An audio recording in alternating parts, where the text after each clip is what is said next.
এবারে বিপিএল নিয়ে চলছে আলোচনা। শুরুতে গুঞ্জন সংখ্যা থাকলেও সব কাটিয়ে উঠেছে। বছরের শেষেই মাঠে গড়াবে বিপিএল সেটা নিশ্চিত, তবে কয়টা দল খেলবে এখন সেটাই বড় প্রশ্ন। এর মাঝে সবচেয়ে বড় দুশ্চিন্তা কুমিল্লাকে কেন্দ্র করে। এর মাঝে নিশ্চিত হয়েছে 5টা দল। এই 5 দলের মালিকানায়ও আছে বেশ কিছু পরিবর্তন, তবে এদের মালিকানায় আছে কারা সেটাই শুনবো এ প্রতিবেদনে। ক্রিকেটে এসেছে নতুনত্ব, নতুনদের হাত ধরে শুরু হচ্ছে নতুনভাবে সাফল্য হাতছানি দিচ্ছে বাংলাদেশ ক্রিকেট দলে। শুরু হচ্ছে বিপিএলের আমেজ, যদিও একের পর এক পরিবর্তনের শঙ্কা তৈরি হয়েছিল বিপিএলকে ঘিরে। তবে কি আয়োজন হবে দেশের সবচেয়ে বড় লিগ? যদিও সেই মেঘ দূর করে নতুন বিসিবি বস ফারুক আহমেদ। তিনি নিশ্চিত করেছেন বিপিএল হবে, তবে কয় দল থাকবে ও মালিকানায় কারা থাকবে সেটাই প্রশ্ন। সবচেয়ে বড় প্রশ্ন আসলে সবচেয়ে সফল দল কুমিল্লাকে নিয়েই। আসলে সবচেয়ে বেশি চ্যাম্পিয়ন দল তারা, অথচ এবার তাদের দলে থাকা অনিশ্চিত। থাকবে কি করে? দলের মালিক নেই দেশে, এমনকি ফোন করেও পাওয়া যাচ্ছে না তাকে। তাই এবার তার দল ছাড়াই গড়াতে পারে বিপিএল। যদি তাই হয় তবে তারকা ছড়াছড়ি মিস করবে সবাই, কারণ আইপিএলের মতো তারকায় ঠাসা দল তো একমাত্র তারাই বানায়। তাই তাদের না থাকা বড় ধাক্কা বিপিএলের জন্য। এদিকে আরও পরিবর্তন আছে। এবার ঢাকা দলের মাঝে আসবে মালিকানার পরিবর্তন। এখানেও লেগেছে দেশের পট পরিবর্তনের ছোঁয়া।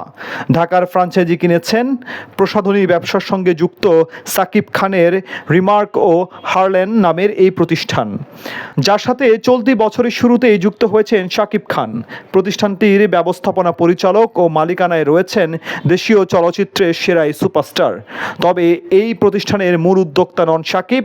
দেশের ইলেকট্রনিক্স পণ্য সামগ্রী উৎপাদনকারী প্রতিষ্ঠান ওয়ালটনের উদ্যোগেই গড়ে উঠেছে রিমার্ক হারলেন। এ তো গেল ঢাকার মালিকানার হিসাব। বাকি যে 4 দল নিশ্চিত হয়েছে তাদের মালিকানায় আছে কারা, আগে জেনে নেওয়া যাক এবার নিশ্চিত করা 5 দল সম্পর্কে। ঢাকা ছাড়া আরও আছে চট্টগ্রাম, রংপুর, বরিশাল ও সিলেট। এসব দলের মালিকানায় আছে তবে কারা?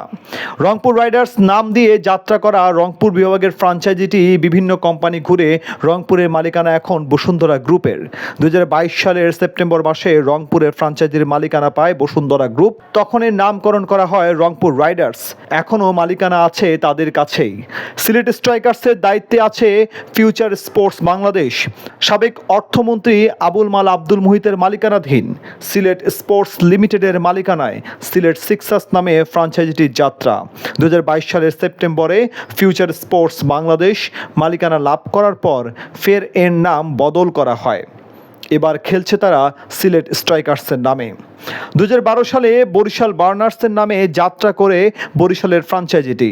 দ্বিতীয় আসরের পর যে কটা দল বিলুপ্ত হয় তাদের অন্যতম বার্নার্স। পঞ্চম বিপিএল থেকে দলটি বহিষ্কৃত হয় এবং 2021-22 মৌসুমে ফরচুন গ্রুপের অধীনে ফিরে আসে। এদিকে চট্টগ্রাম চ্যালেঞ্জার্সের মালিকানা আছে আক্তার গ্রুপের অধীনে।